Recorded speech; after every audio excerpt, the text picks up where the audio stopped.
In this video I will show you how to remove black background in Photoshop. Go to Lasso tool.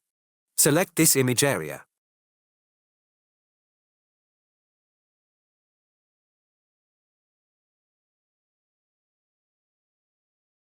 Add a mask. Right-click and choose Select and Mask. View Overlay. Now we will move the brush to the sides of the hair.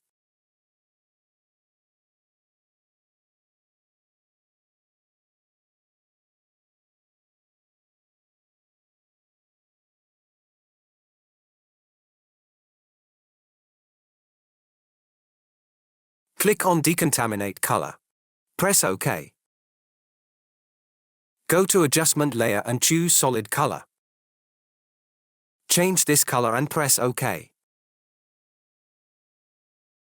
That's it. Hope you liked it. Please subscribe my YouTube channel for more tutorials.